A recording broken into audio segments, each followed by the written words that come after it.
Hello, everyone. I've never done anything like this before. So if I look like I'm staring off into space, please pardon me. I'm just looking at the top bar of my computer, the little green light up there, and that's kind of a weird thing. Well, my name is Alex Maiolo, and I work with a group called Future of Music Coalition. We're based out of Washington, D.C., and we formed around 2000. The idea being Jenny Toomey and Christy Thompson, the people who started this organization, noticed that there was a lack of representation for artists where law, policy, music, and technology all came together. So, as we all found out shortly after that, technology and things related to it were became a big part of the musician's life. File sharing, how to handle that, whether it's a good or a bad thing, how artists get paid in the new musical landscape. All of those things are things that we wanted to address. So, of the many things that we work on, some of them being net neutrality, I'm sure that's an issue you're all familiar with, and the clear channelization of America, things along those lines. We also decided that that artists were seriously underrepresented when in regards to access to affordable health care, more than most people. 16% of all Americans don't have health insurance or adequate health insurance right now. We did a study in 2003 and found that over 3 times that in regards to musicians were uninsured. So we found that the main reason that people are uninsured is because most of the time they're lower income, the working poor, things along those lines. And as most of you probably know, a lot of musicians are the working poor. So it only makes sense that that they would also be or underinsured. So I was asked to come in to the project because I'm a licensed health insurance agent and broker. I primarily work in property and casualty insurance. I insure stuff. And the reason I insure stuff is because I think that it's something that's needed in society. In my very progressive town, we have hippie lawyers and indie rock real estate people and Wiccan real estate, I don't know, and things like that. But I noticed that everybody who was in the insurance industry pretty much lived to play golf, and didn't really represent our community of artists. So even though I carry a health insurance license, I've always been critical of the health insurance industry, whereas property and casualty is the type of thing that I think makes the community better. Meaning, some schmuck like me couldn't take out a bank loan if I didn't have an insurance company to back me up, to back up the loan. It just wouldn't, no bank would lend me money on good faith and fingers crossed that if that house burned down, I'd be able to write him a check for a couple $100,000. But that's a choice I've made to buy a house. I don't feel like being born should be a requirement for you having to buy insurance. For a long time, I've felt that we need national health care in this country, and we need to think of it not along the lines of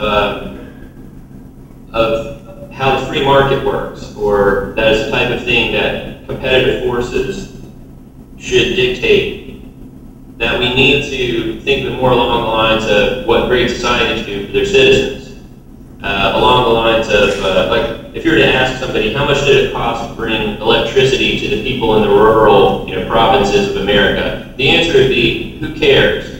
What does it cost to educate people? Well, it doesn't matter. much did World War II cost us? Well, you know, as much as it cost, because it was something that the government had to do. And I feel like we need to start looking at healthcare the exact same way and stop framing it as something that, like it's a typical insurance product, because it's not. So beyond that, you know, we have to remember that we are stuck with this system. We have met the enemy, and it is us. We've decided that I don't know why, but we as a nation have decided this is how we want to do it, even though every other developed country in the world wouldn't dream of having our system. So right now we're at a point where we need to figure out how to work with what we've got. As you know, the health insurance legislation just went through, and a lot of things are getting ready to change. It is not a national health plan. It's not really that much of an overhaul when you think about it. I think the way it's best described is we told the government that a lot of us didn't have health insurance, and their response was, well, you know, you ought to buy health insurance. That'll get you insured right there. Not the kind of a let them eat cake response, if you ask me, but there's a lot of good that's come out of it. And some of the good that's come out of it is that pre-existing condition clause, exclusion clause, is going away. I think it's important to look at the fact that the pre-existing condition exclusion clause is no longer necessary if everybody's insured, because it exists solely for the purpose of keeping people from hopping on and off the health insurance rosters. I'm sick, I better go buy health insurance and get treated until I'm well, then they jump off. That doesn't work economically. So if everybody is required to carry health insurance, then the pre-existing condition exclusion clause, it's a moot point. So as nice as it is, I mean, it's not really needed anymore. Nevertheless, there are going to be new things rolling out to take care of people who have been difficult to insure up to this point. There are going to be programs available for people who are having a hard time affording health insurance, and what all that is remains to be seen. So, a little about my program. Future Music Coalition in 2006 put together a program called HINT, the Health Insurance Navigation Tool. You can get there by going to www.futureofmusic.org, and there's a HINT banner on the front page. You can just click on it.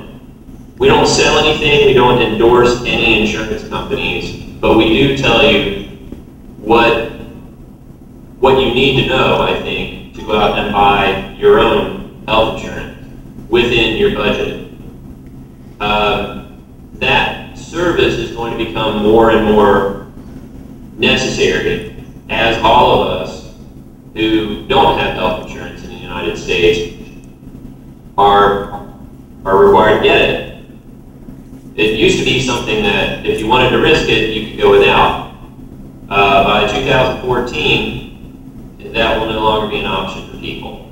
And so the HINT program, I think, while it's helped quite a few musicians over the years, is getting to the point where I think we're going to be essential for the musicians community, because they no longer can kind of turn the other way, sweep this thing under the rug, forget about it. I mean, as American citizens, they're going to have to start getting this one sussed out. So the way the HINT call works is you go to futureofmusic.org, click on the HINT banner, set up an appointment, and we will call you on our dime, and it doesn't cost anything. Appointments are usually a half hour, but if we don't have a appointment scheduled afterwards, I mean, oftentimes we go long, and it's not a hard, fast half hour unless somebody else is scheduled. We answer your questions, we ask you a bunch of questions, probing questions to kind of figure out what your situation is. And then, if you'll pardon the pun, kind of give a diagnosis. And when we find out what your budget is and what you need, and maybe some complications that you've had up to this point, we can usually give you 2 or 3 things that you need to do to go out and get yourself insured. It's not as complicated as the insurance companies would like to make you think it is. It's actually quite simple. There's 3 or 4 things that you need to know, and the rest of it's all marketing that you can forget. And so, oftentimes when people call in, they have access to health insurance options through a spouse or an employer that they didn't even know they had. And so, I would say a good third of our calls result in us directing somebody towards a free or cheap option that's been kind of in their life for a long time that they didn't even know they had. Anyway, that's how HINT works. That's what Future Music Coalition does, and that's what I do. So if you or anybody else you know is in need of advice, and it's unbiased and it's free, have them get in touch with us, and we'll get them straight.